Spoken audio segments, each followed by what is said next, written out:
उन्हाळा सुरू झालेला आहे आणि उन्हाळ्यामध्ये प्रत्येक घरामध्ये आवडीने आणलं जाणारं फळ ते म्हणजे कलिंगड. तर लहानांपासून मोठ्यांपर्यंत सर्वांनाच हे फळ खायला आवडतं. पण कधीकधी आपण हे बाजारातून फळ जेव्हा विकत आणतो तेव्हा जर आतमधला जो गर असतो तो पांढरा निघतो किंवा चवीला हे फळ अजिबात गोड लागत नाही आणि त्यामुळे ते आपल्याला खावंसं देखील वाटत नाही.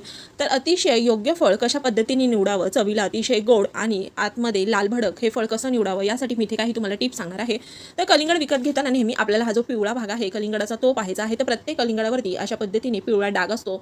जमिनीवरती हे जो भाग आहे तो टच झालेला असतो, त्यामुळे हा असा पिवळा डाग इथे निर्माण झालेला असतो. तर हा जो पिवळा डाग आहे तो अतिशय असा डार्क रंगाचा हवा तेच फळ आपल्याला विकत घ्यायचं आहे. आणि तुम्ही डेटाकडे पाहाल तर इथे थोडासा असा खोलगट भाग दिसत आहे आणि त्याचबरोबर डेट देखील आपल्याला सुकलेलं दिसत आहे. म्हणजेच हे फळ चवीला अतिशय गोड तर आहेच आणि त्याचबरोबर आतमध्ये लाल भडक देखील आहे. तर या काही 2 ते 3 अशा काही टिप्स आहेत योग्य कलिंगड निवडण्यासाठी. तर तुम्ही अशा पद्धतीने कलिंगड जर निवडाल तर नक्कीच कलिंगड अतिशय चवीला गोड आणि लाल निघणार आहे.